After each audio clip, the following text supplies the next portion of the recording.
Jordan and Gretzky, Serena and Ruth.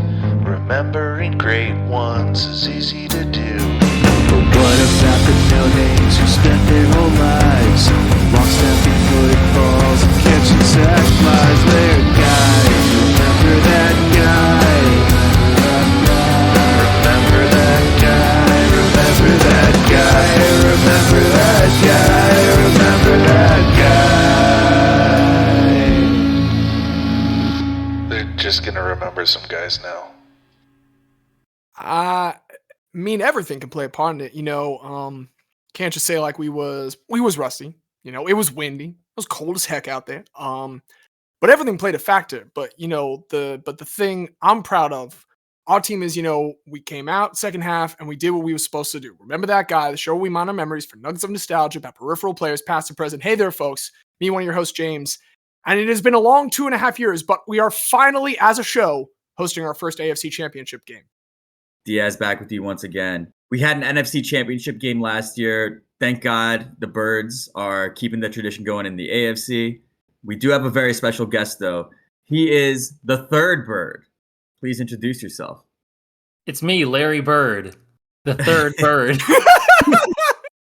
Fucking Larry. Oh, well, everybody's heard about the bird. Let's just leave it at that.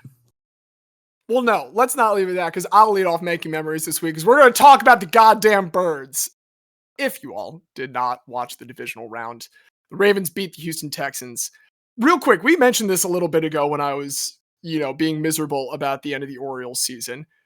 We had not seen a playoff win in the city of Baltimore since October 2nd, 2014, until this past Sunday, I guess 2 Sundays from the time you're listening to this. There were 3,396 days between wins, but god damn it, our long national nightmare is over, and Lamar Jackson and the Ravens beat the shit out of the Houston Texans. Like, I was telling people, yo, take the money with Houston minus 9.5 all day, and I lost some people some money, and that's why I don't gamble. And I just need to point out, they especially shouldn't listen to you about gambling because it was plus 9.5. There we go. Yes, yes. Again, I don't gamble. But that's okay. I don't need to gamble because I have the single most talented player in the history of the NFL on my very favorite team. And it's a good team. It's a good franchise. The Ravens are a quality organization. And yet, despite having already gotten 3 people elected to the Hall of Fame in their brief history, they are going to host the franchise's first ever AFC Championship game. They hosted yesterday. This comes out. Franchise's first AFC Championship game against the Kansas City Chiefs. We're doing this one for the 2014 Orioles, by the way. We are avenging the loss to the Kansas City Royals by fucking the Chiefs up yesterday when we did beat them. I'm going to put some sound effect after that. I don't know which, but I have to say something. So, yeah, we won. So this is the first AFC Championship game in Ravens history. It is only the second ever. I only just now am getting a second nickel for the number of AFC Championship games hosted in the city of Baltimore. 1971, the first ever AFC Championship game was held in Baltimore. And now we have waited, at this point in time, literally as long as someone could possibly wait for a second one to be hosted in our city.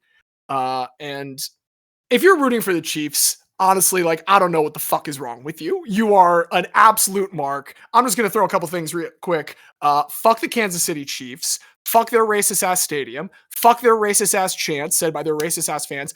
Fuck their barbecue. Andy Nelson, former Baltimore cult 30 minutes north of Baltimore, Maryland. His worst barbecue he's ever made is better than any of the fucking garbage you can get Kansas City. Taylor Swift, you're fine. You're absolutely fine. I got no problems with you. We're not listening to any of your music this week, but fuck everything else about the Kansas City Chiefs. Man, the culture needs the blackest possible Super Bowl in Baltimore, Detroit. The culture needs a blue collar, nose to the grindstone shit. None of this Silicon Valley bullshit with the Niners. None of this fucking new dynasty, but we want to cry. I have had to hear Kansas City fans talk about how no one believes in the Chiefs. It's the most Charlie Brown had hose shit I've heard in my entire life. The universe needs the Baltimore Ravens to have won this fucking game yesterday. As the literal defending Super Bowl champions, they are able to claim underdog status. It is incredible. in their 6th straight AFC championship game. Patrick Mahomes, as a starter, has never missed an AFC championship game. And I got people out here, people in my life that I care about, that are near and dear to my heart, telling me that no one believes in fucking Patrick Mahomes. Get the fuck out of here. Go Birds. Fuck KC. Can't wait for the Super Bowl.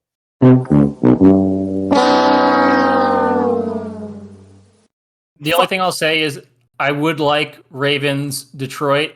I also would like Ravens Niners because it's full circle of one of my favorite neutral viewing moments of all time. Watching James celebrate and then run out onto the track. And I would have to find a way to recreate that this year. Come down to Baltimore, man. I will run whatever fucking distance you want if the Ravens win the Super Bowl again. I will get on my bike after they win and beat you back to Philadelphia if I have to. I mean, I think being in Baltimore, if they win, you wouldn't want to go anywhere else except maybe just running down the street with all of the Ravens fans. It is undeniably the single biggest football game ever held in the city of Baltimore. There's no question. This is the single biggest football game that has ever taken place in this city. And like I said, the Ravens are a good team. I'm not acting like the Ravens have made me suffer as a fan. Really, in no context have they. But the city of Baltimore suffers a whole lot of other things. The city is so electric right now that we had a massive underground fire last night that knocked out power for over 1,000 people because we cannot contain the Birds' energy. Go Birds. It's beautiful. It will be Birds Lions. It's going to be Birds Lions. Let's not act like it's going to be anything else. What's been making memories for me? So I had to find a new favorite soccer team to support. Because I was starting a career mode in the AFC. So I did research. And the team that I settled on was AFC Wimbledon. In my research, I learned a lot about the history of AFC Wimbledon, soccer in Wimbledon. So just allow me briefly to go over the history of my new favorite team, AFC Wimbledon. They're founded in 1889. They're one of the oldest teams in all of England. And they usually play like non-league, semi-pro football. They're not in the classic professional pyramid, if you will, but they're very well known on the amateur level. They win the FA Amateur Cup in 1963, and they start becoming dominant forces in their local league, which is essentially the equivalent of like a bar league at this point. They start dominating it so much that it's not that they're promoted to the 4th division. They are literally elected. Like the English FA has taken notice and has chosen this team to join their official pyramid. They earn promotion to make it all the way up to the Premier League. So this team that just 10 years ago was just a bunch of dudes slamming some beers and going to play some soccer are now playing in the Premier League. Not the Premier League, the 1st division, as it is known at the time. In the mid to late 80s, and this is the team that is the most near and dear to my heart, they come to be known as the Crazy Gang because they engage in a lot of off-field shenanigans. There are people that are tied to the top of cars and driven around. Team members, let's be very clear. This is only ever teammate on teammate. But there's a lot of roughhousing and shenanigans in the locker room, you could say. And on the pitch, the best analogy I can make is like they're basically the Broad Street Bullies of English football. Like that's what I thought you were building towards. They're coming in elbows high, cleats up. Every challenge is a physical one. Gary Lineker famously called them anti-football. It's not the way the game's meant to be played, but game's gone. The game's gone. But to my eyes, I see all this and I say the game's back. The game is fully back, and their crowning achievement, 1988, FC Wimbledon wins the FA Cup against defending champions Liverpool. They saved a penalty during the game. It's incredible. They became, I believe, the only team in the history of English football to win both an FA Amateur Cup and an FA Cup classically. They hated the Premier League about like 15, 20 years, but eventually they finally get relegated down in 2000, 2001. And it's important to remember, like, the financial roots of this team is still a bar league. They got really used to that Premier League money coming in. It was the Premier League by this point that they were relegated. And losing that money really affected the team. They had previously flirted with the idea of relocation, which, if you know anything about English football or really soccer anywhere in Europe, the whole point is that the teams are associated with the towns. It's the whole thing. It's why everybody loves it. It's why they're named that way. Exactly, literally. It's FC Wimbledon. It goes to a vote. The FA has an quote unquote independent panel that is put together. It is quote unquote approved by a quote unquote 2-1 vote, because it's always a 2-1 vote. It's never 3-0. It's always 2-1. You need your little bit of plausible deniability. And FC Wimbledon relocates to Milton Keynes, which is about 60 miles north of their previous headquarters. In response, the FC Wimbledon fan base as a whole revolts. They say, we are not following this team 60 miles north. Instead, what we're going to do is we're going to pull our own money together and we're going to start a new team, and we're going to call them AFC Wimbledon. So for a few years, we have AFC Wimbledon and we have FC Wimbledon, but FC Wimbledon at this point, they are now like, they've been disavowed by their fan base. Everybody in the country hates them because of what they now represent, of this most basic contract of fandom being violated. And so finally, after 2 years, FC Wimbledon rebranded to MK Dons. And MK Dons has always been, the same legacy as Wimbledon. They've been hanging around, third tier, fourth tier. But AFC Wimbledon, which is the true spirit of the original Wimbledon FC, they start off in the 9th tier. But because they have this massive fan support already built in, a lot more financial backing at that level than any other team is going to have, they just keep climbing the table. Today, they sit in League 2 at the same tier as their bastard club, MK Dons. And what I really need to give credit to is the pettiness that they have about this. The FA had to call a meeting to bring them both together to try to resolve their differences, because anytime that MK Dons went to AFC Wimbledon for an away game, they would not acknowledge their name on the scoreboard at all, or in the official day program. It just said AFC Wimbledon versus away. Yeah, it's still the Indianapolis professional football team when they travel to M&T Bank Stadium. I respect the shit out of this. Exactly. No, it is exactly in that same vein as they do it. And basically, they finally reached an agreement where it was like, look, on all official signage within the arena, it needs to say MK Dons. Whatever you want to do with your programs or with your social media, go for it. So yeah, like their social media does not acknowledge their existence whatsoever. And that actually just happened this past weekend, perfectly enough. They played MK Dons. They did lose 3-1. It's a tough loss, but it looks like both teams are kind of going to be in that like mid-table where they're not going to in danger of getting relegated. They're probably not going to be promoted. So, I'm looking forward to another season next year. We're going to support the Wombles, as they are known. That's the other thing that I wanted to mention about this. The Wombles creator gave FC Wimbledon their blessing to use the Wombles as official, team mascots and whatnot. The second they went north, they said, fuck that, we're revoking our privilege. You cannot use the Wombles as your name anymore. And for those that are not privy to the screenshots in all of our group chats, The Wombles is a BBC children's show that looks very, very similar to Fraggle Rock. It's incredible. I love the character design. And I love AFC Wimbledon. They're my new club. They have an incredible history, because FC Wimbledon's history is their history. Let's be real. So I love the legacy. As Sir Bobby Robson once said, what is a club in any case? It's not the executives. It's not the corporate sponsorships. It's the fans is what it comes down to. And the fans decided that AFC Wimbledon is the true Wimbledon. I must respect the fans. I must guide AFC Wimbledon to the Premier League in my FIFA save. We're making some pretty good progress. It's going to be a long road, but up the Wombles. God, I love AFC Wimbledon. Up the Wombles. Still how way the lads. Oh, of course. Newcastle by far number one. I rue the day that we get drawn against them in the FA Cup. Because it would be amazing if AFC Wimbledon made it to the Premier League. But there could certainly be a cup matchup at some point. Sure. And that would be incredible. Well, incredibly, in the 3 spot, Xavier, I know this is strange territory for you in making memories, but we do still have you left, and I wonder what it is that's making memories for you right now.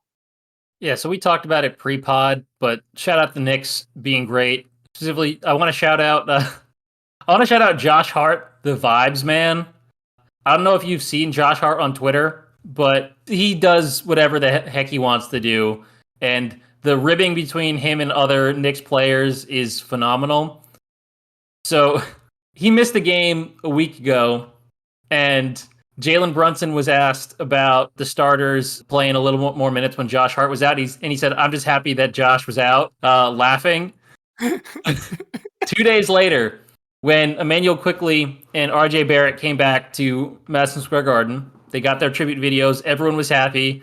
Josh Hart said, "No, I'm going to boo those guys." So everyone's cheering, and Josh Hart just boo, boo. Quick related tangent. Great LSU South Carolina women's basketball game the other day. Dawn Staley in the post game conference, she was asked like, "Oh man, these fans really hate you." She's like, "No, didn't you hear that? Call me boo." And then 2 days ago, Ryan Archidiakono tweeted, confirming that Josh Hart is sitting behind me in the second row at the Nova game. Guess he doesn't have enough pull here at MSG, ... And Hart responds, "You stole my seats, Ryan. No one likes you." Hey, we like all the Diakonos. That Archie kid. Just yesterday, when the Knicks found out that Jalen Brunson was not a starter for the All-Star game on a tiebreaker, Josh Hart was asked if he saw that, and his response was, "Yeah, fucking loser." Everybody needs a vibes guy. It's gotten to the point, like, Knicks beat writers have to, be prepared for this. The Knicks writer for The Athletic tweeted, "Jalen Brunson dunked. I am certain that when we ask Josh Hart about it in an hour or so, he'll say it didn't count as a dunk. But I also saw it with my own eyes. Jalen Brunson dunked." The vibes are just great around this team right now. 11-2 since the OG Anunoby trade with the number one defense. OG Anunoby in 13 games. So no one has ever been more than plus 175 in the first 13 games of the new team. He's plus 239. Hell yeah, baby. Over his first 13 games, when he is on the court, the Knicks are 18 points better than the other team, which is absolutely insane. They probably do need another ball handler off the bench when Brunson's not there. But Deuce. well, I like Deuce, but I think all we need someone else just because the bench hasn't been as good, which makes sense because we got rid of one of the best bench players in the league. But the starting lineup has been literally the best in the entire NBA. So very happy about the Knicks. But I would be remiss if I didn't go back to what I've been updating everyone on for the past couple weeks. The Asian Cup and AFCON. Which would you like to start with, James? Palestine. Palestine. Palestine. Yes, dear listeners, Palestine has advanced to the knockout stages for the first time ever. They are playing Qatar in 3 days on January 29th, and it is going to be a phenomenal game. I am extremely excited. If people don't know, Qatar is literally the biggest supporter of Palestine internationally, so the vibes will be immaculate at this game. We also have Saudi Arabia versus South Korea, which should be a phenomenal one. It's actually interesting because South Korea was beating Malaysia in stoppage time, and they would have played Japan, and then they gave up a goal in the 15th minute of stoppage time to play Saudi Arabia instead of Japan, and the press had to ask South Korea's coach, who is ex-USA coach Jurgen Klinsmann, if he had them give up a goal on purpose to avoid Japan. He denies it, but Malaysia has not won a single Asian Cup game since 1980. So drawing and scoring 3 goals against South Korea is very momentous. It's magical. It's momentous for that country and suspicious to every single outside observer. But the games are going to be so good. We have Australia versus Indonesia, Iran versus Syria, Uzbekistan versus Thailand. I'm extremely excited for how the Asian Cup's going to go because at this point, no one has looked that good except for Iraq. Iraq and Iran were the only 2 teams, and Qatar. Those 3 teams, the only ones that went undefeated in the group stage, or won all 3 in the group stage. And Iraq looked the best out of all of them. So very interesting to see what happens with that. But now it's time to switch continents. and go to AFCON. Another just phenomenal shit show. The Ivory Coast, the host, lost 4-0 in their last group stage game to Equatorial Guinea. It looked to all intents and purposes like they were out, so they fired their coach. Because of a 1-0 win by Morocco over Zambia in the last game of the group stage, Ivory Coast made it as the 4th out of 6 third-place teams, the absolute last spot, but they had no coach. So what did they do? They called France and asked, hey, can we borrow Hervé Renard for the knockout stages? And France said, you want to borrow our women's national team coach for a tournament that's going on now? And they said, yes. And France said, no, go fuck yourselves. I don't see a good reason not to say, yeah, sure. I think that's the least France can do for what Cote d'Ivoire has, experienced from France in its history. Yeah, come on. Get on the phone, Macron. Like, let's get this one figured out. This needs to be arranged. This is reparations. This is the start of reparations. Well, they have 3 days to see if they can figure something out before they play Senegal, probably the best team in this tournament so far.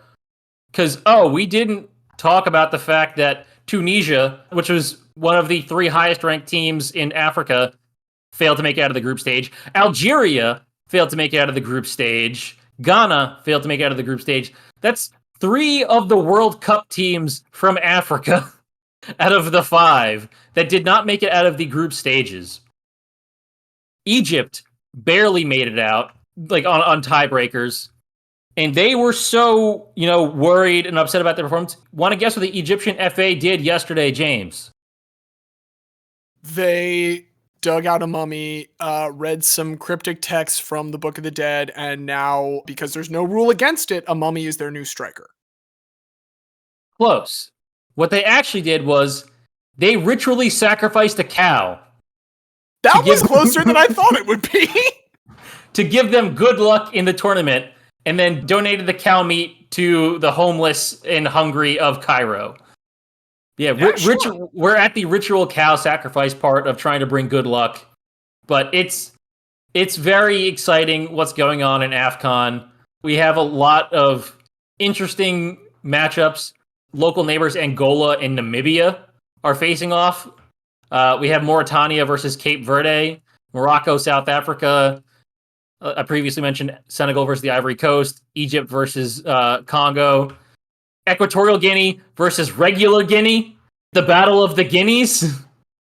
That's all of the pigs. Winner gets to annex the other one and just make themselves the bigger Guinea. But I love AFCON. I love the Asian Cup. These have all been so phenomenal to watch, and I hope other people have been watching them too, because it's just so interesting. It's so fun. And I hope that the rest of the games are just as fun as the group stages have been. I've checked in a little bit, and it's been some delightful programming to have on in the background. But listeners, speaking of programming, we are very pleased to let you know that we are back to our regularly scheduled programming this week. I know that it's been a little bit. December 18th is when we had our last discussion, but on that day, Diaz did win. And so as we kick off our new season here, Diaz, the world turns to you and asks, what kind of guys are we talking about this week? Well, I think you set it up perfectly. It was a very long off season to ruminate on what we wanted to come up with for this week.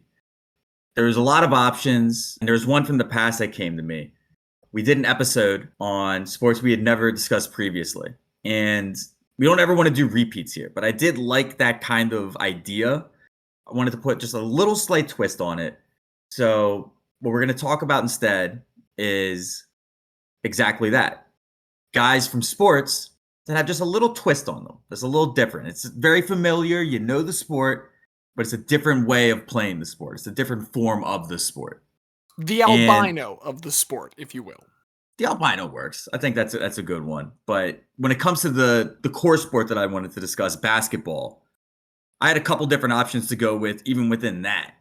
You could go netball, which I don't know if either of you have ever watched netball. I have no idea what the rules are to it. As best as I can understand it, and from my eye, it looks like you're just not allowed to play defense. You can't dribble, and you can't play defense. That's what it looks like to me. How similar is that to korfball? Korfball's like a little different. I think korfball you can like play a little more defense. But netball, like you just straight up can't play defense, it looks like to me. That's a very ignorant thing to say. I'm sure there are very valid defensive strategies within the sport of netball. But to my untrained American eye, it looks like you're just not allowed to play defense. You also have on kind of the opposite end of that spectrum entirely, you have slam ball. Slam ball is cool as shit. We fucking love guys on trampolines jumping up and smacking the shit out of each other and dunking some basketballs. That's a lot of fun. But I didn't want to go with something on either side of the spectrum. I wanted to go with something that, you know, kind of has that high-paced aspect of slam ball, but also doesn't involve many concussions. What I came up with instead is 6-on-6 basketball. 6-on-6? Now, I've watched 3-on-3 since there are multiple Las Vegas Aces that have won Olympic gold medals in 3-on-3. I did not know there was 6-on-6 basketball. Is this Iowa women's basketball? This is Iowa women's basketball. Yes! But let's also be specific. It wasn't only played in Iowa. It was also played in New Jersey for a while. It was also played in Oklahoma. 6-on-6 basketball is a very specific subsection of basketball. And James, the game would actually probably look pretty familiar to you anyway, because the rules essentially dictate that it is two separate games of 3-on-3 happening at a time. You have your forwards, they play in the front court. You have your guards, they play in the back court. Your forwards are trying to score, your guards are guarding. Neither is allowed to cross half court. You can pass over half court, but that is essentially what we have. Is two separate 3v3 games happening at a time. This is incredible. I love this. Thank you, Roman Mars and 99% Invisible, for doing an episode on this almost a year ago to this day, so I know what 6-on-6 basketball is, and I'm so excited for Diaz to tell more of it. It's fucking dope, because the other thing that you have going on in the Iowa variant, at least, you have 2 dribbles max. So what this encourages is quick passing, a lot of movement. It's a very fast game. It's up and down. The average score you're going to see is in the hundreds. It's like just a typical game is going to get to the hundreds. And the other thing to appreciate about this is, like, this is the time before Title IX is where we're going, where if women's sports are, they're not getting any extra help, let's say. They're going to have to just attract these predominantly male eyes on their own. And that's exactly what Iowa women's basketball becomes. The state tournament is sold out every year, up to 15,000 people crowding in for the high school championship. Not only that, these championships were broadcast on regional television. And like, I wouldn't even just say like regional, like the interest wasn't only in Iowa. It would be broadcast to 9 states surrounding Iowa. And the championship game would average 5 million viewers. For context, last year's national championship between Iowa and LSU was the most watched game in college women's basketball history, with 9.9 million viewers. And that's while going to 41 extra states. And getting the bonus of having Iowa in it, by the sound of this.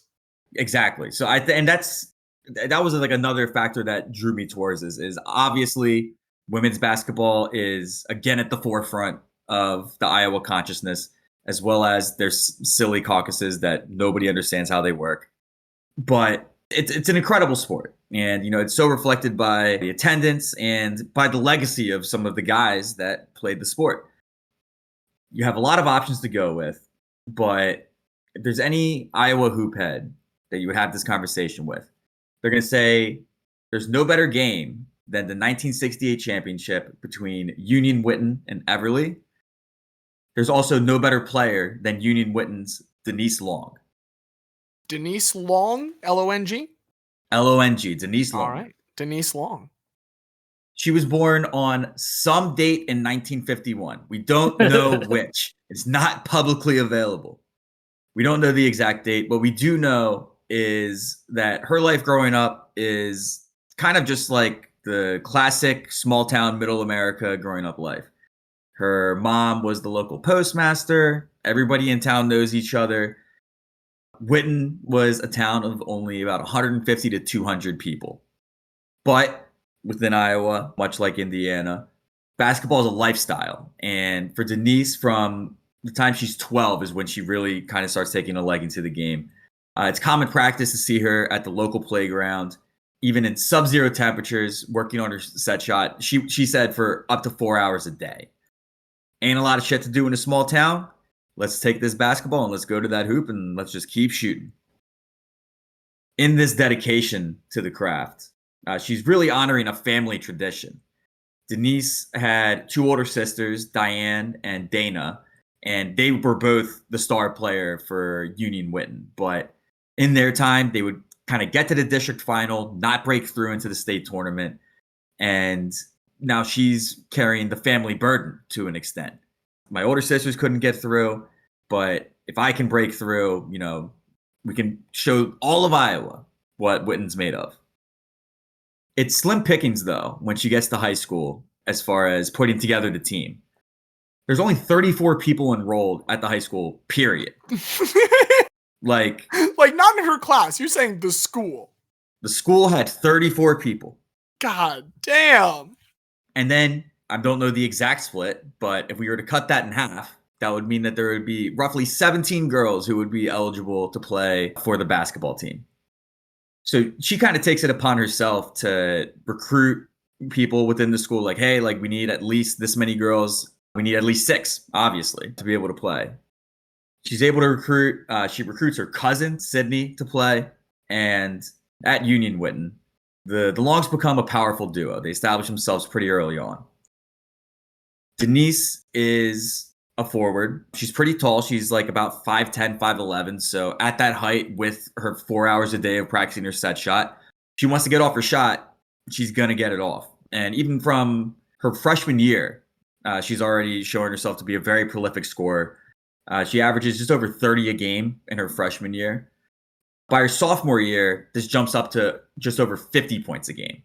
God, I mean, when you only have a couple players, I guess someone's got to take the lion's share, but still. Right, yeah. She's scoring 50, and the final score would be typical to see 102 to 108. So 50 still 50. You know what I mean? Of the 3 players that can score on each team. Right, yeah, of the 3 players that can score on each team, yeah. So quick strategic question kind of basing off that. You said the guards are in the backcourt and they're the defensive ones. Do you find in this sport that there are more quote unquote tall guards just to try and take advantage of the natural defensive advantage of being bigger? Or is it still classically, your tiny people are having to guard your giant people? No, they would largely, the strategy would be to have 2 taller girls who would be able to block shots, and then still have one quicker one who's able to run around. And then typically they would be the one to take the 2 dribbles and get it to the front court who would score. And then I guess kind of a similar thing you would see in the front court as well. You would have kind of one person who is your heliocentric scorer. And typical offenses, this would be a person that would play close to the rim. But what's important to know about Denise Long's game is she was an outside shooter. And this is not the time when there was a 3-point line. But she's basically the girls' basketball equivalent of Pistol Pete out here. I was going to say the Pistol Pete of Iowa. One could say she's firing from long range. You could, in fact, say that. Hear her talk about it. She's guessing that her average shot, she's probably pulling from 25 to 30, which is well beyond the 22 feet that is a typical 3-point arc. So she had range for days. And then especially at her size, I mean, she's going to get a shot off from wherever. Goes up from 30 as a freshman to 50 as a sophomore. She hasn't quite had that breakthrough to the state tournament yet. They still haven't been able to get past the district final, but her notoriety is already starting to grow. And by the time she gets to her junior year, if you thought going up from 30 to 50 was impressive, I'll give you 50 to 65 for her junior year.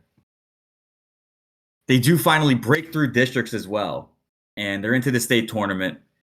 Her small school of only 34, you could very easily draw the parallels here.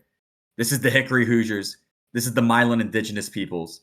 This is the smallest school possible going on a miracle run.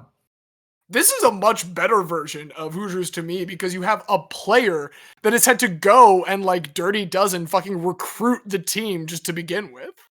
Exactly. Yeah. This is she pulled the team together, And I mean, once Denise Long gets to the state tournament, she's here to prove some shit. They roll through on into the final, and this is one of my favorite things about the internet. There's a lot of bad things about it. There's a lot of lies that get spread. There's a lot of propaganda. There's a lot of misinformation. It's really terrible. But what you can do on the internet is you can go to YouTube and you can search for the 1968 Iowa Girls Basketball Championship, and you can watch this whole game in its entirety. Denise Long and her Union Witten team are going against Everly. For her standards, Denise Long has a little bit of a subpar game. She only puts up 64 in the state championship. She's actually outscored by Everly's Jeanette Olson, who put up 76 in the game. So this might not bode well for Union Witten, but it's a team game. And before a sold-out audience and with 3.5 million watching on TV, in overtime, Union Witten pulls ahead and takes the state title 113-107. And you don't even have to fake the ending. You get overtime already in the true. This is a better version of Hoosiers. It goes to overtime. And I mean, here's also the better part about the Denise Long Union Witten story. I don't know if you're paying attention. That was only junior year. We get a sequel. And I'm thrilled to tell you about the sequel because you thought 65 points per game was a lot. You might think it's pretty nice. In her senior season, first of all, 3 separate times she scores more than 100 points. Not 1, not 2, 3 times she goes over 100. In part due to those huge games, her season average is a little higher than 65 this year. I've seen 2 sources on this number. There's one that says 68.4, and there's another that says 69.6. Therefore, I think it's our journalistic duty to combine these averages. Take the average. And to declare definitively that in her senior season, Denise Long averaged 69.0 points per game. In her senior season, which Diaz, if I'm doing the math correct, you said last year was the 1968 state championship. And it is, in fact, the year in which the 1969 state championship will be played. Fucking great. This is by far our nicest story yet. And that's why it's so heartbreaking to me to have to inform you that Denise Long made it to the state tournament again, but her team did lose in the semifinals, and then they did lose the 3rd place championship game. No. I was going to be okay with the 3rd place championship. Honestly, I was going to probably be even more thrilled that in 69, averaging 69 points per game, she claimed a 3rd place championship. That's pretty brutal. You can't get the trifecta. We were really close. I really wanted that to be the case. Unfortunately, it wasn't. And that does bring an end to her high school career. And, we mentioned in the lead up, Title IX, not really a thing at this point. And because of that, there's not a lot of collegiate basketball options for Denise Long. This is probably just going to be it. This is probably the end of her basketball career. But a certain man by the name of Franklin Muley took notice of this girl playing basketball in Iowa and averaging 69 points per game for the 1969 season. Nice. Franklin Muley was the owner of the San Francisco Warriors. They've just come over from Philadelphia. They're having trouble establishing themselves in this market. They need a draw, is basically what they need. And so in the 13th round of the 1969 NBA draft, nice, the San Francisco Warriors select Denise Long. She was the first woman drafted into the NBA. She could not call herself an NBA draftee for very long, though, because the commissioner very quickly was like, whoa. It does say in this rule book that women can't play basketball. We cannot airbud this rule. We cannot airbud this. So they void the pick, but in terms of grabbing eyeballs and grabbing attention, it's already been a big success just by making the selection, because now she's on kind of the national radar as far as basketball goes. And the summer of 69 is a pretty crazy year for Denise Long because... Play the Bryan Adams song, James. She's a guest on Johnny Carson, first of all. the other thing is like, look, Franklin Muley's like, okay, whatever, sure, you got me. She can't play in the NBA. But what she can do, she can still come to San Francisco. I can create a 4-team women's basketball league that will play prior to my home games, and I will make her the star player of this league. I will pay her $5,000. I will give her a new Jaguar car to drive in the color of purple. And I will cover her tuition at the University of San Francisco. So it's like, what if we turned Tykes on Ice into just a full league with real adult players? With real adult players, exactly. And the star attraction, Denise Long, who famously destroyed San Francisco Warrior Wilt Chamberlain's 100-point record. And, Wilt was still in town at the time, so they did a little cross-promotion thing where she got to meet Wilt, and Wilt came up and said, "Are you the girl that broke my scoring record?" And Denise Long's, like, really shy, like, just generally. So she, like, just very sheepishly is like, "Yes, but I didn't mean to." So it's a crazy whirlwind summer. She had no plans of going, but eventually she was like, this is one of those opportunities you just, you got to take. When you look back, you want to say that you did this. It was a pretty big culture shock for her going out to San Francisco after living in small town, 150 person Iowa. She's like all good with it now, but she has like said in interviews, yeah, seeing like men kissing and women burning bras was like pretty fucking crazy for me at first. But she's all good with it. She's not bigoted. She's just like, she literally said, like, I didn't know they could do that. Yeah, culture shock. Some people handle culture shock and like grow as humans from it. Like, I can't think of a bigger culture shock intra-country than 60s Iowa to 70s San Francisco. Right. It's a pretty big swing. And like, I think it is like almost innocent in the sense of her quote was like, I didn't know they could do that. She was like, oh shit. I guess. Didn't have a problem with it, just hadn't considered that possibility. Yeah, like, what? Wow, I guess they can. Okay, cool. And she came to terms with all that, all good. What she didn't come to terms with was what was happening back in Iowa at this time. Denise Long moves out west. She's still this legend in Iowa. And there's a bar nearby where like everybody goes. And it's not like a strip club, but there are like women dancing. They're scantily clad women. And there is one scantily clad woman who chose to make her stage name Denise Long. Not even like a bad pun, just the name straight up. Just the name straight up. She was also a taller girl. Like she like looked up what her haircut was, made it as similar as possible. Started making all kinds of money off of it. It's pretty fucked. It is pretty fucked. And real Denise Long came back and heard about this and basically went up to her and was like, yo, what the fuck? Like, I'm Denise Long. Like, she went up to her at the place and was like, well, what's your real name? And like, she was like, Deborah or whatever. She's like, why are you using my name? It's like, well, I've been making a lot more money ever since. So, which understandable. But yeah, if there's some perverted 90-year-old Iowan out there listening to this, I'm sorry. I don't think you got a lap dance from Denise Long. After that year in San Francisco, she plays in the 4-team league. She came back to Iowa. She settles in. She doesn't continue going to University of San Francisco, but she will eventually get her degree from Drake, and she becomes a pharmacist. She would marry twice. And while that was looking to be her last basketball experience, she did have one last basketball game in her. About 1978, 1979, there was a pro team that was playing in Iowa, and they were struggling with attendance figures. And Denise hadn't played basketball in forever. She said basically after San Francisco, it was like, I spent 4 to 6 hours a day dedicating myself to this for like 8 years. I'm good now. I've done all the basketball. I think I'm good on basketball. But she had an old friend who was coaching that Iowa team and called her up and said, like, look, just if you can sign, just come out, play for a minute, wave to the crowd. It'll be nice. And she went back and forth on it, but she did decide to ultimately go.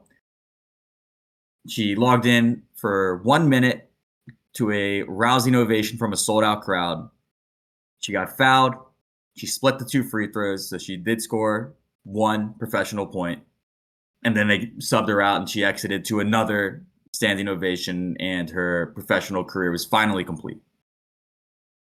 She's been living quietly basically ever since then, away from the public eye, just being the pharmacist. But the honorifics have continued to come in.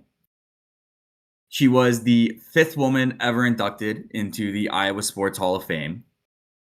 In 2019, it was the 50th anniversary of her drafting, and the Golden State Warriors invited her back to be honored by the crowd. She got to meet all the team before. She met Steph, she met Clay. That was when KD was there. She didn't get punched by Draymond. It was a great experience for her. But I think of all the honorifics that she ever received, the one that I would imagine would be the coolest to her. I mentioned, when she was a young girl, she would shoot for 4 hours a day at that playground park. She literally at one point brought a mattress out, just like, I'm going to shoot basketballs, I'm going to sleep, and then so that when I wake up, I'm right here and I can just start shooting basketball again. Because ball is life. Ball is life.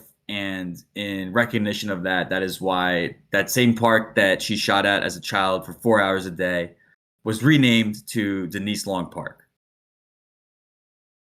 Women's basketball obviously has an incredible legacy in Iowa, and we're seeing that most today through Caitlin Clark. It's incredible what she's doing, and she's captured the minds of really the entire country. And the biggest thing that you can say about her is she has the star power that transcends the gender gap. Like, the gender gap still very unfortunately exists in the way that women's sports are covered. I feel she has transcended that and entered the common zeitgeist in a way that we really haven't seen in quite some time, at least in women's basketball. You might she's even have making to more go money in Iowa than she will in the WNBA by 8 times. Right, exactly. I mean, yeah, when you put it in figures like that, yeah, we have a long way to go. Caitlin Clark is, hopefully shattering that ceiling for everybody else to pour through. You might need to go back for a girls basketball player, a women's basketball player to enter the national zeitgeist in the way that Caitlin Clark has, to be a guest on the most popular late night show. You might have to go all the way back to perhaps our nicest nominee yet, Denise Long. Denise Long? Is this anything? No. It very easily can be. A split decision. We'll have to revisit that. But no, that was a fucking great story. Honestly, start to finish, fucking excellent. And not just because I'm scared to follow that, but because I don't think I can possibly, Xavier, put you in the 3-hole 2 different times here in the show. I think I need to defer to you to bring up our next guy today. Well, thank you, James. I have an interesting one to talk about. Have either of you played racquetball before? I have played racket games. I've not played racquetball. I know there was one game we used to play in college where it was basically racquetball, but we just used our hands. Like handball? Kind of like that. It had a name I don't feel comfortable saying. I think it was kind of bad. All right. Well, for any of our listeners who do not know what racquetball is, because as far as I can tell, we have never mentioned it on this show before. Racquetball is a racket sport that is usually played indoors in an enclosed court. There are some outdoor courts, but mostly it's an indoor sport. It was invented by Joseph Sobek, who was a professional tennis player who was looking for an indoor sport that he could play when he wasn't playing tennis. And he had tried squash, paddleball, handball, but was frustrated by the limitations in them. It wasn't enough like tennis to him. So after a significant amount of experimentation, he realized that if you take a paddleball paddle, add strings to it, and then cut open a tennis ball and just use the rubber core, you can have a fast-paced game with a ball that's still easily able to control with your racket, and it's not too dangerous. He makes a handbook that combines the rules of handball, squash, tennis, and paddleball, distributes them to YMCAs and Jewish community centers all over America. And people love it. So how do you play racquetball? Like I said before, a racquetball court is fully enclosed, usually indoors, with a front wall. It is 20 feet wide, 40 feet long, and usually 20 feet high, because the ceiling is in play.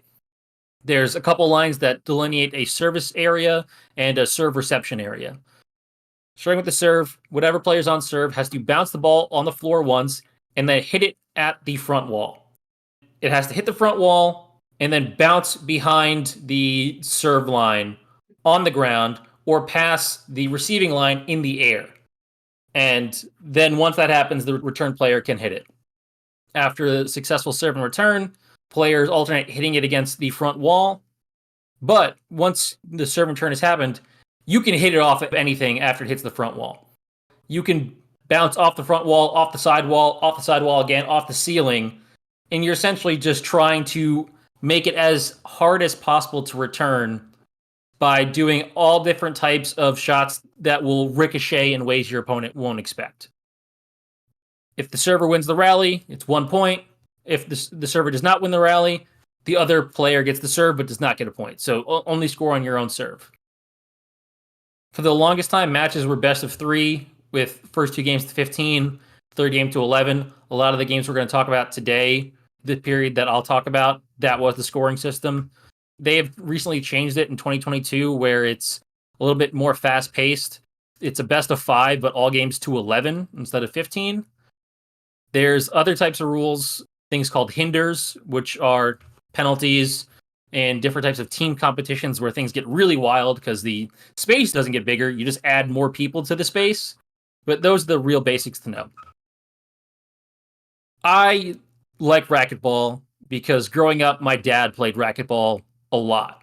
It was one of his favorite sports after he was no longer able to consistently play baseball or softball, which is a thing that I watched my dad play for most of my early life. And I would see him go to the gym pretty much every day with his giant set of equipment. I will never forget when he would come back and talk about it. He would talk about how he was snatching people's souls. That is how he considered racquetball. He would snatch souls. That sounds like a very Charles Perez turn of phrase. Yeah, for the people who know my dad, that's not surprising. And I actually talked to him today when I told him that I was going to talk about racquetball, and he was reminiscing about how much he loves it, and told me that he considers it really a spiritual experience where once you're out in the court, because everything's so fast paced and you're sweating so much, it's really like a Zen feeling.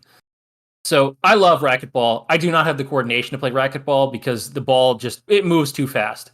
I am thoroughly impressed with anyone who can play it, not just my dad, but big fan. And I wanted to give racquetball its due.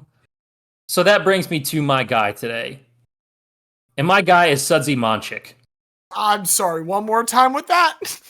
Sudsy Monchik. You say that like it's a normal thing. It is normal because Sudsy is from Staten Island, New York, where everything goes, and my proud place of birth. Sudsy was born October 12th, 1974.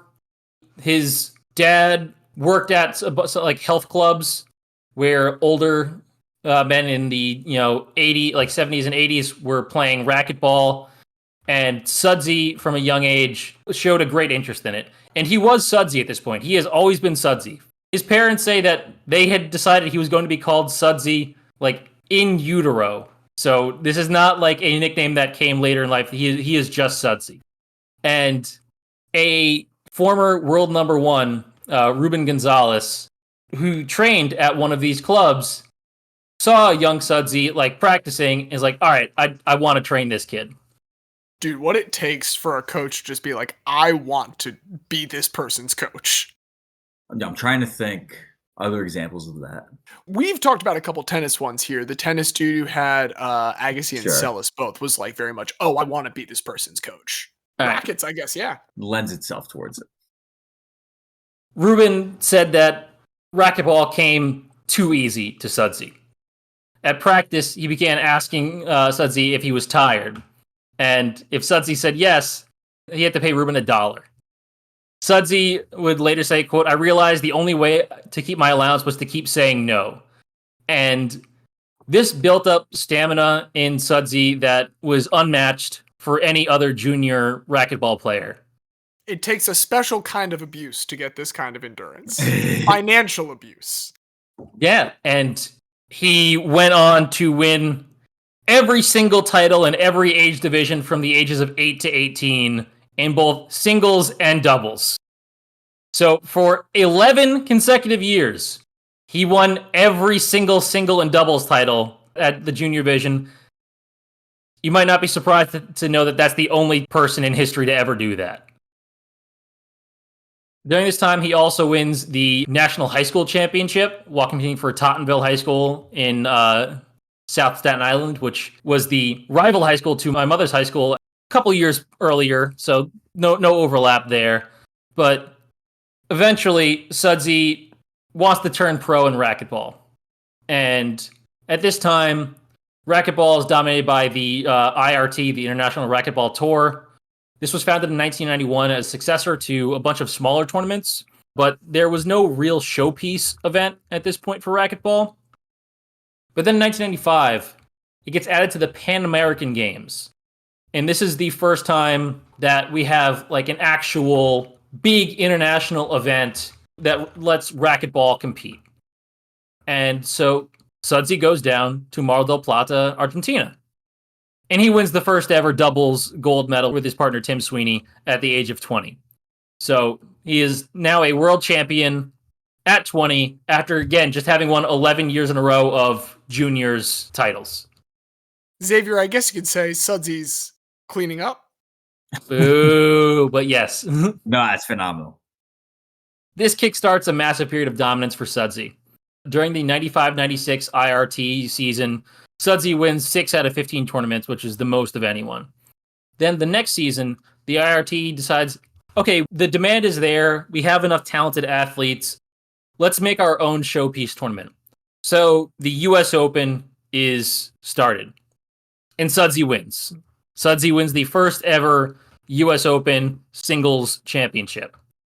He goes on to win this again in 98, 2000, and 2002, defeating a man named Cliff Swain all 3 times. Cliff Swain is someone that Racquetball magazine had called, quote, the best of the best, and was considered the greatest racquetball player of all time. And he got crushed by Sudsy. Sudsy also led the IRT in tournament wins 96-97, 98-99, 99-2000, and 2000-2001. And was the year-end number 1 on the tour for 5 out of those 6 seasons from 95-96 to 2000-2001. The only time he wasn't was a year where he had a separated shoulder and couldn't play for half of the season. So if you even check Sudsy's website, he notes on his career, played blank number healthy seasons on the tour, and then finished tour number 1 player blank number of times. But it's very funny. Sudsy is an interesting character. So in 1999, the then 24-year-old Sudsy gets profiled in Sports Illustrated, rest in peace, SI. The headline was, "Man wielding a dangerous weapon. Sudsy Monchik has sliced and diced his way to the top of his sport."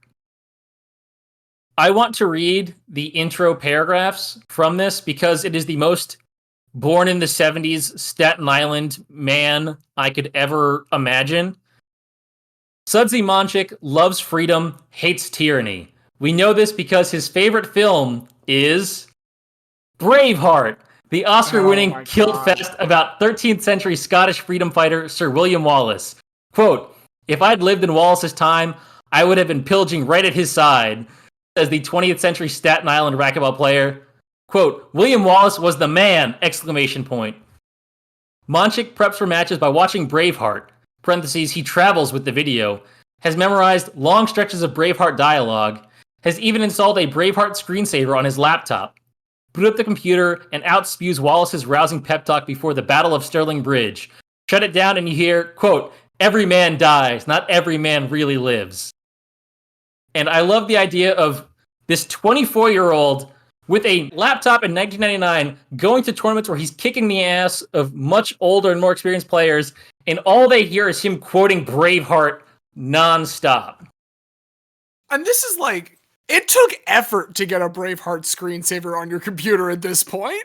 Yes, this is not easy. This is, again, 1999, but he went through this effort. The then tour commissioner of the IRT, Hank Marcus, said, quote, Sudsy has great foot speed. He gets every ball that fails to roll out, but his hand speed makes him really excel. No one ever hit the ball consistently harder. Like I said before, I could not play racquetball because I do not have the hand-eye coordination for how fast the ball goes. Sudsy's average forehand and backhand were clocked at over 180 miles per hour. It's only like twice as fast as the league average fastball. And again, remember how long the court is. 40 yards. 40 feet, sorry, Scales, not 40, not 40, or 40 Oh, feet. no, it doesn't scale. That's a much actually bigger worse. difference. Yes, my apologies. 40 feet. So when you're hitting something 180 miles per hour off of a wall 40 feet in front of you, and it can ricochet off your multiple walls, if you do not have incredible tracking, you will not even have the time to process to swing your racket before the ball is past you. And Sudsy is hitting it 180 miles an hour, diving all over the court, making shots that no one else can make. He's just crushing these people. At the time of the 1999 SI article, Sudsy and Cliff Swain had met in singles finals of 9 tournaments that year. Sudsy had won 8 of them, including the last 7 in a row. In 2 of them, he blanked Swain, not allowing him a single point in the game. Quote, Cliff is still pounding everyone else but me. He just turned 33. Don't think I don't count the years. And Cliff's response was that he still considered himself equal to Sudsy and was just a little unlucky. So Sudsy said, if that's what Cliff thinks, fine. What else can he say? He's constantly getting pounded by a guy who hits the ball at Mach 5. I feel his pain. But you know why the Yankees creamed the Padres in last year's World Series? They were better. I love this cocky-ass 24-year-old Staten Islander who I am picturing speaking just like Paul Vetrano with a William Wallace accent. Being the greatest racquetball player is probably the most Staten Island thing ever, which is why he does get inducted into the Staten Island Hall of Fame in 2008. So you knew that had to be coming. The years don't catch up to Sudsy, but injuries do. Unfortunately, he ends up with a degenerative back condition like that is early onset in his late 20s, and he has to retire at 2006. So very early. A lot of the players he were playing against were playing well into their late 30s, early 40s, but Sudsy, by the age of 31, just can't move as much anymore because of his back and because of a bunch of leg injuries as well. So he retires. And like I said, he gets inducted into the Staten Island Hall of Fame. Then his first year of eligibility, he gets inducted into the Racquetball Hall of Fame, which was in 2015. Larry Hammerly, the president of USA Racquetball, said that Sudsy Monchik is quite simply one of the best players racquetball has ever seen. His many accomplishments on the court make him an obvious choice for the Hall of Fame. But, when you're as committed to the game as Sudsy is, even if you can't play it, you can't stay away. So Sudsy starts commentating, and he is the commentator on multiple U.S. Opens and other tournaments. And then... Does he call anybody a jabroni while being the commentator? I only watched a couple different tournaments, so I cannot say for sure if he did or did not. It is possible. But then he gets approached about coaching. And Sudsy becomes the coach of the youth and senior national teams for... I want you to just guess a country, and I want to see how close you both get. Can you give us the continent? South America. Ooh, Brazil. Let's take a stab with Brazil. Diaz, do you have a guess? Guyana. I'm not going to say either are close, but because there's not that many countries in South America. But the answer is Ecuador. Sudsy becomes the national team coach for Ecuador because his wife was the number 1 women's player in Ecuador at the time. So they just asked Sudsy to coach them. I'm mad that you gave us the continent, because if you didn't, I was going to guess Equatorial Guinea, and I would have claimed technicality correct. I said, the words are close enough. So, under Sudsy's leadership, Ecuador, which is not a traditionally strong racquetball country, has some really good finishes. At the 2015 Pan American Games, they win 3 different bronze medals. At the 2016 World Racquetball Championships, they finished 5th out of 20 teams behind traditional powers like the USA, Canada, and Mexico. And after these games, Sudsy does retire from coaching, saying, he had personal reasons and just was tired of coaching. But just like Dara Torres, he had more shit to prove. At the age of 43, Sudsy comes out of professional retirement to represent his country, the U.S., at the 2018 World Championships in San Jose, Costa Rica. Participating in the doubles competition, Sudsy and partner Rocky Carlson swept the group stage 3-0. They had 90 points scored against only 26. They then beat South Korea in the round of 16, Colombia in the quarterfinals, and Canada, who had the best player in the world, Kane Waldachuk, in the semis to make the championship match against the number 1 seed Mexico. For context, by the 2018-2019 IRT season, 4 of the top 6 players in the men's rankings were Mexican, including the 2 that they were facing off against. Mexico is really, really good at racquetball now. They've been dominating for the past 6-7 years. Sudsy and Rocky win the first game, but unfortunately they don't have the same stamina as the Mexican team, who one of the players was 20 years younger than Sudsy. So they just, after a hard-fought second game, they just fall off and they don't have it in them in the third game. But it was still a very impressive silver for Sudsy, who, again, was 43 years old, had not competed at the international level in 12 years, and had never won a World Racquetball Championship medal of any kind. What did they do anything about his back during this time? Did they give him a shot? He just kind of I'm Sudsy out here. I can do it for a week or 2. I think he was just, I'm Sudsy out here, because he did try to come back again for the next World Championship with a different partner, and they won a USA qualifying event, but right before the full selection for who was going to represent the USA at the 2021 event, he did have to pull out due to injury. At this point, he was 45. So he just doesn't have the mobility to play long stretches, which is why he just really couldn't play at the high level for tournaments where you have to do multiple games and play for hours and hours and hours on end for weeks. If you can't move in racquetball, you can't really play. And he kind of just used his technical ability and his IQ of knowing where a shot is most likely able to go to make up for that.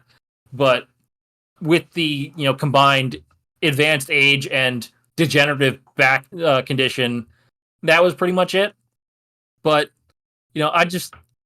first of all, I just love the Staten Island man decided to become really, really good at one random thing and getting into both the Staten Island Hall of Fame and the That Sport Hall of Fame. I love the fact that he's like, all right, I guess I'll get into coaching because this attractive woman said, hey, will you coach me? And then married her and then just helped her entire country win multiple medals. I love the 40-something-year-old being like, I got one more in me. Send me to the World Championships. I'll beat all these young whippersnappers. And then almost doing that, but still getting his first ever World Championships medal. And then I just love, he still actively posts videos and does coaching clinics. I watched him do drop shots from a video he posted 4 days ago. It just, even the thing I said earlier about played 7 healthy seasons on tour, finished 5-time number 1 player in the world on his own website. That is a level of Staten Island petty. No, only count the 7 seasons I was healthy. It makes it look so much better. Don't count the other 5 where I could not move. Although even 5 out of 12 would have still been the best ever at that time. The man who was born to play racquetball, Sudsy, absolutely love, and I think he is one hell of a guy. He's named Sudsy. He is named Sudsy. In some ways, you could have left it that he's just named Sudsy. I thought you would love his name, James. Very much so. He is a guy. He's a guy. There's 2 guys now, but there is a third. that we must start with. And Diaz, I appreciate you earlier mentioning how we had this long off season, because that is kind of what begat the form of sport I want to talk about. Cycling, which is the largest sport. It is in many ways a year-round sport. We just recently wrapped up the Santos Tour Down Under in Australia, but that's Southern Hemisphere. When we're talking about the off-season, it's very dependent on the geography of the cyclists. And today we're going to be concerned with the heartland of cycling in continental Europe, which is kind of the troika of France, Belgium, and the Netherlands. And this is where the winter off-season of the Northern Hemisphere, many, many years ago, it gave birth to a new, more psychotic form of cycling at the turn of the 20th century, and where then 7 decades later, one of its all-time practitioners would be born. I will talk about the sport later, but first I want to introduce you to the guy today, Sven Nys. That is spelled N-Y-S, Sven Nys. It is a Dutch name. But Sven, he's born in Bonheiden in northern Belgium. Belgium does not have a national language. When he's born on June 17th, 1976, to parents Vera and Francois, it is in the northern part of Belgium, the Flemish region. Belgium's like a Venn diagram between the Netherlands and the French. And they speak French in the bottom, they speak Dutch at the top. There's some German. There's some German in There's a Belgium. little bit of German. There's a little bit of German, but it is a kind of like visual Venn diagram if you look at how the counties are born in. And that is a little bit of like a national identity crisis at times for Belgium. And that's something that we will return to later. But throughout the entire region, there's a deep and abiding love of cycling. And a specific form of cycling in the 1980s is sweeping the continent. If y'all remember when we talked about Matt with 1T Hoffman, the 1970s was when BMX takes off in the US. And by this time, it has made it to continental Europe. And so by the age of 5, Nys is right in the thick of the European scene. Francois and Vera are transporting him like all throughout the country and then all throughout the continent. He's very, very good. He's competing at the highest level for his age for just about 10 years altogether. But as we get into the 90s, Europe is falling now a little bit out of love with BMX, and as is Nys. So he turns his attention to a new pursuit, cyclocross. Quick plug, if you want to hear like more about cyclocross after I do it, Michael Bauman has been doing a newsletter, Wheelie Sports, really great. Just talked about cyclocross this week. But cyclocross is basically cycling with an obstacle course. Apocryphally, it originated in this area of Northwest Europe about 100 years ago. And that is when cyclists would race town to town and take shortcuts through like the fields, over fences, through farms. And it would sometimes be called steeplechase because like the landmark that you had for the next town was the steeple of the church. And you could just see that and race in a straight line there, going through whatever you had to go through. Now, whether that is a true origin, by the early 1900s, it is now getting organized. It's taking form. And it is, like I said, kind of race obstacle course hybrid. There's some differences. It is always a much, much shorter course. It's a circuit where we're doing laps. And it is in really nasty conditions, but still largely with the same bikes. It is a road race bike that you're using, much like you see in the Tour, with a couple of small modifiers. One is that you've got bigger forks because you need bigger tires, and you need not be tires because you're going through all kinds of terrain. But the other one, this is very like inside baseball one, the brake lines, instead of running under the tube, run on top of the tube. And the reason that's important, I can tell you as a biker, when you're carrying your bike through portage, you want to have like that little corner by the seat over your shoulder. Normal brake lines have cords and screws there, and it's not entirely comfortable to do for long periods of time. But in cyclocross, very often, you have to hop off your bike and carry it as you go through extra sand pits, mud pits, hopping over different like barriers that they've put through the course. And so you've got that brake line. You also do not have silly clippy shoes. You've got normal shoes because you have to be able to hop on and off, and be running with it sometimes. So like you need better bike handling abilities to go through these different conditions. It's kind of like resistance training, and it was made to be this off-season way to stay in shape in the winter. First ever national championship, it's France in 1902. Belgium has their first in 1910, and it's international by 1924 when we have our first international competition in Paris. We've got the Union Cycliste Internationale, who have taken it over since the 40s, and they're just running a bunch of different contests while it's been big for a while. It's really exploding at this time, and it had a bit of a renaissance because of BMX. In 1989, Nys was watching a pretty local rider for him, Danny DeBee, And he wins the UCI World Championship because of a very specific racing style that really appeals to Nys. And so in 1991, he goes to this nearby town called Pittem. He's 15 years old. It's his very first race. He is a Nieuweling, which is a newcomer. Places 7th in his very first race. Very, very respectable. And it's because of this skill that both he and DeBee are very, very good at because of their BMX background. And that's bunny hopping.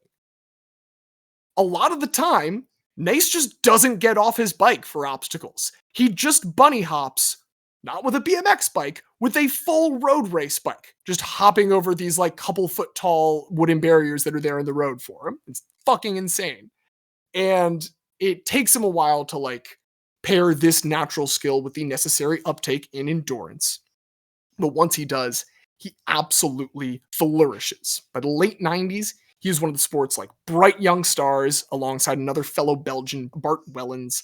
He's going to win the U23 chip in 97, 98. He's like consistently one of the youngest racers on all of the international tours. His first race with Belgium was in 93 in the World Tour. And once he graduates from the U23 ranking to the elite tier, time for him to join a team. And he goes with the Dutch team Rabobank. How do you spell that? Rabobank is Rabobank. And like we talked about before when I've talked about cycling, that like the cycling teams are super corporate, even more so than like NPB teams with baseball where they're all named after the companies. Like these are not just named after companies. The companies are constantly changing. Sponsors are constantly changing. This is actually the same like organization that is now the Visma team, which if you know anything about like modern road cycling, they won all 3 Grand Tours last year. Huge deal. They've won a couple straight Tour de France's now with Jonas Vingegaard, and they're still Rabobank here at the Millennium. They're also not huge on the road cycling at this time, but they're a cyclocross powerhouse. And that's largely due to star Richard Groenendaal. His name might sound extra Dutch because he is like the only Dutchman at this time amongst this huge group of Belgians. So got a little extra mustard on it. I'm not going to spell that one because it's very long. Just know that. He's been with this team since they became the main sponsor in 96. And this is when I want to take a quick moment to talk about like the 4 competitions we care about here with cyclocross, specifically for our boy Sven Nys. The main team thing is the UCI World Cup. It's a season-long points ranking, like NASCAR Cup or like Premier League standings, whatever you want to call it. That's the number one thing that the teams are trying to do. And then there's 3 other ones that are a little bit more about like individual rider competitions. One is the Belgian national champion. Sven cares very, very much about that. One of them is the Super Prestige. It's a smaller circuit, just 8 races, and it's only for Belgium and Dutch people. It's kind of like a parallel to the World Cup. Very, very important to him as well. But the most important is the UCI World Championship. That is a one-day race. And like, yeah, the World Cup's a big deal. The World Championship is like, this is the winner who gets to wear, as in road cycling, the rainbow jersey the full season, the next season. All in all, that's the dude right now. When Nys comes onto this team, he's the clear number 2 to Groenendaal. But number 2 still gets a lot of shine. He does win the Super Prestige his first 2 years on the circuit. He has already won a couple Belgian national championships. He also wins in his new hometown of Baal now. He wins the first ever Grand Prix Sven Nys. There is already a race named after him at this point as he makes his debut on the pro circuit, and he does win the first one ever at the age of 23, beating Groenendaal. James, apologies if I missed this, but how long are these races in temporal? You were absolutely. I did not say. So we've got the circuit, we've got the laps. You're looking at somewhere in the range of like 3 hours most of the time. And sometimes it's like a set number of laps. There are sometimes there's like, Le Mans, how many laps can you get in 3 hours? That does vary race to race. It is much shorter than normal races, and it's just many, many laps of this same circuit going over it all the time. The idea is like it's a much better viewing experience in a lot of ways because you can see a lot of the course as you do it through this day. I've gone to see my uncle he's who introduced me to cyclocross when I was younger, and you spend the first couple laps here at one pit, and then you'll spend another couple laps at a different obstacle, and you just walk around the whole day. It's fun. Got it. I just wasn't sure if this was like an all-day thing or... It's an all-day party. It's not an all-day race. The UCI World Championship, that is one of the ones that is for country, not team. And while Nys at this point has had a first in the UCI World Cup season standings and has had his national title, he is, like I said, the number 2 on this team. And that's going to rear its ugly head in an important spot here. Rabobank makes it clear to Sven ahead of this race, do not beat Richard Greinendal. And so Greinendal pulls away really early in this. And Nys does not help a couple fellow Belgians, Mario de Klerk, along with others. He does not help them catch him. And so Sven catches a lot of shit back home. Like, he's even getting an inquiry from the Royal Belgian Cycling League about, hey, what the fuck, man? Like, you can't act this way. You cannot fuck your fellow countrymen over. And he's able to satisfy some people with explanation. He explains, hey, my bosses forced me into this, essentially. But there is now some slow cooking beef in the background. He loses a lot of the next season to injuries, does still win the Sven Nys Grand Prix, because it's always held on like January 1st or very, very close. Unfortunately, he's unable to make the rest of the competitions. But he comes back strong. He wins another 2 super prestiges. He's up to his 4th by the end of 2003.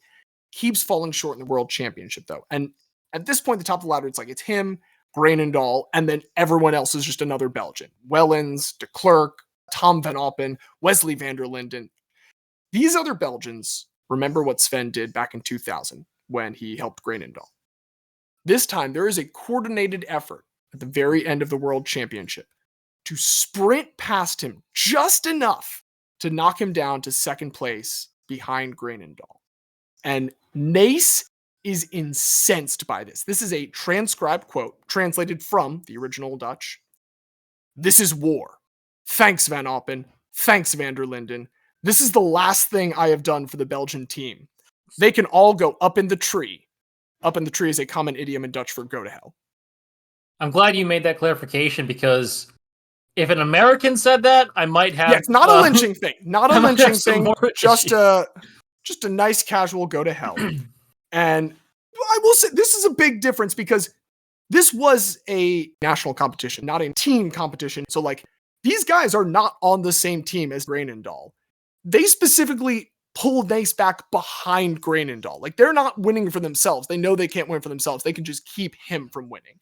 And this leads to the birth of a new Sven. Because at this point, he's been a pretty reserved guy. Even in that quote, he was like described as a normally reserved Sven, but he was described in that moment as being frenzied with anger. And he is now, thanks to his hometown, making this nickname possible, De Cannibal van Bal, the Cannibal of Ball. I don't like that name. No? Well, he's going to eat his fellow countrymen. That's really what it is. He's going to devour his fellow countrymen over the next 2 years. It's like legitimately probably the 2 most dominant seasons in cyclocross history. In that 2004-2005 season, the first one, Belgian national champ, first overall in the Super Prestige, first overall in the World Cup, and finally, albeit in a very close finish with like 5 other Belgians in the top 6, or sorry, 4 other Belgians to make 5 total in the top 6. Sven does consume them all as he wins his first World Championship this year. And he does nearly the exact same next year. Does fall on the very last lap of the championship. I will point out again, these are typically in absolutely terrible conditions, particularly in the last lap, as everyone's been tearing up the course for however many hours. But still had every other win short of that World Championship. And part of what's starting to happen now is the cycling world is starting to react to the fact that they can't stop Sven if he's just going to jump over everything. Now, there's not a rule change that he's responsible for per se, but they do notice that there start to be a lot more double barrier setups in a lot of these obstacles, the kind that would make it, I don't know, very, very difficult to just jump over one and make you actually have to get off your bike for 2 of them. They are not allowed to have more than 2 in a row, but people notice that there are a lot more double barriers around this time. And between these changes to the game, between him just getting a little bit older, through the end of 2008, it is starting to catch up with him. Gets a 5th national championship. He finishes first in the World Cup standings a 5th time. The other Belgians get a couple last wins. But what's more concerning is his rivals in a way. They've kind of fallen to the wayside. But 32-year-old Nys is now no longer surrounded by them. He's surrounded by younger folks. He's surrounded by guys like 22-year-old Lars Boom, world champion that year, or Zdeněk Stybar, also 22 at this time. Nys says Stybar is the single greatest rival he's ever raced against. And This leads to some changes for Sven. First off, he's going to change teams. He joins Landbaukredit Thunsteiner as the oldest member of the team. He is still very great, but all of these guys are out here, not to mention another Belgian rival, Niels Albert, who, like, very poetically is born in the exact same town as Sven, just 10 years later. Those are the big three now, Albert, Stybar, and Bohm. And Nys kind of settles into this elder statesman role. I will also take 2 seconds to mention he's also very good at mountain biking at this time and does make the Olympics twice, 2008 and 2012. Never medals there, but makes the Olympics twice as a mountain biker and is also the 5-time Belgian national champion. Now, we've seen it before with like the greats who are a little bit past their prime when they start hitting the career milestones. Just naturally, that's where you're going to be as you start hitting the big numbers. He gets his 300th win in 2010, and he's still stacking super prestige and national titles. But with his age climbing, with this new generation, there's still one thing he wants more than anything, and that's another world championship. And an excellent opportunity presents itself. Cyclocross, as I had mentioned, is very international in Europe already by the 20s. It reaches the States not really until the 60s, and even then they only keep up for a little bit, the last one before a long hiatus being in 1969, nice, and then no more for like another half decade. It starts to build up steam again, and finally by 2013, UCI is ready to have the first ever world championship outside of Europe. They're going to take it to America, to Louisville, Kentucky. And then it rains the whole week before this race. That's what you get for going to Kentucky. Well, what they end up having to do is they have to move all of the races to a single day. And so this course is going to get fucking destroyed. Like, it is exclusively going to be mud. If you look at the pictures from this race, everyone just has the line of mud that you get from being near other people's wheels, spitting it out at you in a straight line for an entire time. It's insane. But like, Nys is cyclocross when he comes here. He is the face of the sport, and this is the sport trying to really put forward a strong first foot here in America. And by God, if Sven Nys doesn't pick the perfect time to win his second ever world championship, just absolutely dominating in this one too. It is not as close as that 2005 win was. And like, as far as he's concerned, this is the moment that Sven Nys, de Cannibal van Baal, completes his career. He does race for a few more seasons before officially retiring in March of 2016, but like that 2013 World Championship, that's his crowning moment. That's his pride and glory. He's a 9-time Belgian champ, 13-time Super Prestige winner, 6-time UCI World Cup first overall finisher, 2-time Olympian, 12-time winner of the Grand Prix Sven Nys. We love people playing in stadiums named after him. He's won a competition named after him 12 fucking times and finished on the podium like another 5. That's pretty good. He has been supplanted at this point by a new generation. There's another Belgian, Wout van Aert, nowadays. There's also this Dutchman, Mathieu van der Poel. But like, they're greats in cyclocross, don't get me wrong. They are really amazing road cyclists who do this in the off season. They are not cyclocross racers first and foremost. Like, Sven Nys is one of the last to like really exclusively do that at the top of the level. So there's fewer and fewer specialists, but there's one more that I want to mention to close this out. In October of 23, young racer, it's his first year on the tour. He's already drawing comps to Van Aert and Van der Poel, being on this tour at a very, very young age. That's really why he's drawing the comps. He fucking annihilates the field at a competition at Waterloo. Not the Belgian Waterloo. Waterloo, Wisconsin, but still a very nice moment there. And it's a particularly nice moment when this Belgian crosses the finish line, this member of the Trek team. He's just won it by 16 seconds. He's captured his first ever pro win in his first year on the tour. He just falls into the arms of his trainer, his team leader, and father. And Thibaut Nys and Sven Nys celebrate this first pro win together. He's got a bright future ahead of him. And Sven Nys is literally in charge of the team, so it's not like he's going to lose his spot on it anytime soon, even if he weren't already good enough to be winning it. I just love that that legacy will continue on, but that should not take away from the legacy that already exists for de Cannibal van Baal and my jongen, which is Dutch for guy, Sven Nys. I'm glad that he is a non-nepotistic, successful sports father. Like, This isn't a Doc and Austin Rivers thing. This is like, this is legit. We're approaching LeBron James and LeBron James Jr. We'll see how this goes. If Thibaut Nys did not have the last name Nys, he would still be on the tour right now. Maybe he wouldn't get as many write-ups. I'll acknowledge that. He's getting a lot of press attention for someone that just won their first. For sure. Again, very young, like winning even one on the tour at this age, pretty impressive. And I'm glad that we, were able to talk about this just a couple months after that happened so that it can be the coda of it. But that is the coda and the end of my story for Sven Nys. And that means that it is the beginning of our discussion as to which one of these three is making it in. I wish Belgian names were easier to say because I've forgotten 90% of the names other than Sven Nys because they're just too hard to pronounce. And I don't know if that's a good thing or a bad thing. Or maybe Sven just ate them all, so that's why I can't remember their names. Yeah, exactly. He has consumed their souls, their memories, everything. The cannibal does not leave anything untouched on his plate. Speaking of souls, I do appreciate stealing souls, which is what happens when you play racquetball, according to my father, who is the foremost expert on me watching him play racquetball and knowing how he feels when he did it. And I do love Sudsy Monchik, the most Staten Island man and most racquetball guy ever. Like between the two of yours, it's tough because Sudsy would be a good nickname, but it's just a straight up name, which is awesome. But then we have perhaps the best nickname yet brought up on the show with the Cannibal van Bal.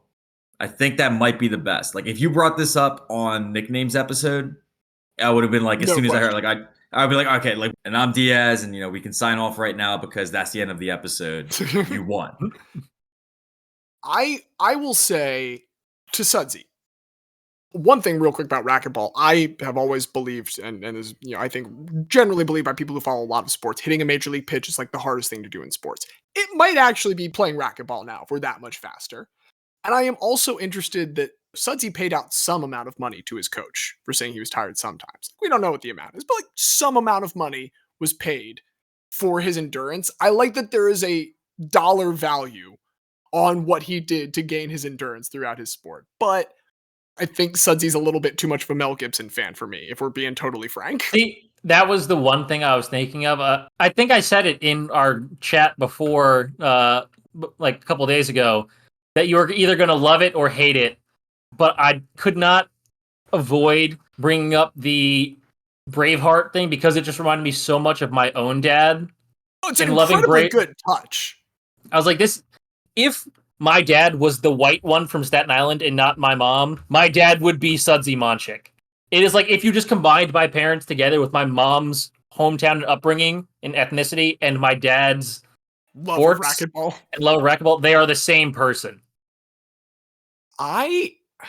I feel like we're forgetting how many 69s were in the story of Denise Long. I also think it's a lot of 69. It's a lot of 69s, and I think it's the most interesting alternate form of the sport. And I know that's not the guy specifically, but that is very important to this category. I'm going to be honest, I think I'm pretty firmly in the camp of Denise Long altogether.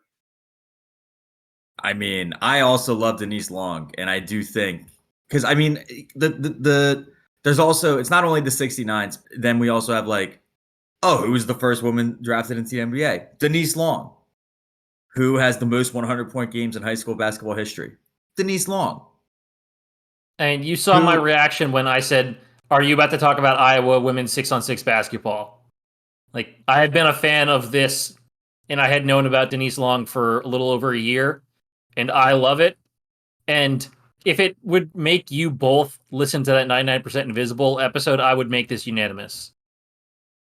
I personally am going to be driving 4 and then 2 back. I'm driving 6 hours total tomorrow, so I have plenty of time. So in exchange for your vote, Xavier, this is how democracy really works. They think it's just about it's about quid pro quos and bribery. So in exchange for your vote, Xavier, I will listen to that episode on the condition that you text it to me after the show. I put it in the chat and Discord. Beautiful. Even better. Well, with that done, the only thing left is honors, Diaz. Yeah, the only thing left is honors. And It's only fitting because Denise Long, her playing career has been done for a while, but she's kept piling up those honorifics. As we mentioned, the 5th woman elected into the Iowa Sports Hall of Fame. She was the star attraction of the pregame show for the San Francisco Warriors in the 1969 season. Obviously, that one's certainly right up there for her. But to also be called back out by the team 50 years later, to be on the Johnny Carson show, she was really a star of her time. But stars can fade somewhat as we get older, but that's kind of what this Hall of Guy is about. We're about reigniting those stars, and we're about putting those stars up in bright glittering lights. So it is our great honor to welcome into the Hall of Guy 3-time 100-point scorer, senior year 69-point averager, Denise Long, who it's also terrifying to think if they had a 3-point line, like she would have averaged 100. If we just say if every shot that she took in her 69-point average season was instead of 3, that would have been like a 110-point average. It's nuts. It's nuts. It would be nuts to not welcome her into our hall. So that's exactly what we're going to do, folks. Welcome Denise Long to the Hall of Guy.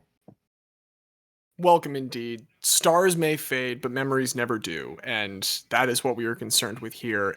We are so glad to have been able to bring that to you again. We are very thankful to the people that help us bring that to you, our producer Craig and all the coders behind him, as well as our musical director Don Ham for that lovely theme music.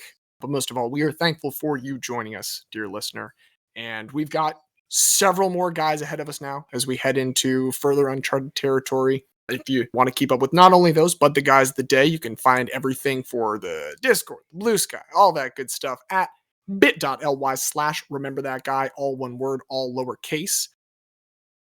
I'm gonna be at the fucking AFC Championship game this weekend. That's pretty rad, and hopefully I will survive it, because I'll be honest, if they don't win, I'm just gonna we're at row 24 already in the upper deck. I'm just gonna go like another 10 rows back, because there are only 9 rows.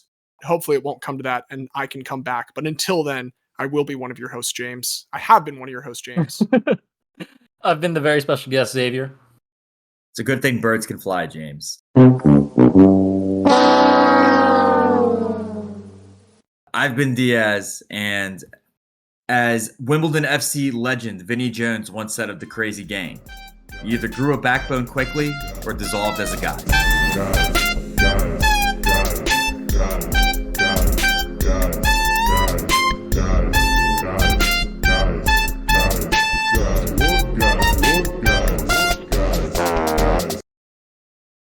I am kind of pissed, though, that the tiebreaker for All-Star voting was the fan vote when it already counts double everything else. That is kind of just I was like, all right, methodology. if the fan voting is 50%, and the media voting is 25%, and the player voting is 25%, you're already double counting the fan vote. If it's tied after that, there should be some other tiebreaker, because the tiebreaker should be the non-fan vote. Like that would make more sense. Yeah. That would make more sense. Tie to me. goes to the experts. This is why we need to abolish the Electoral College. Because exactly. I mean, I love Dame. These maniacs elect people like Zaza Pachulia, like Mehmet Okur.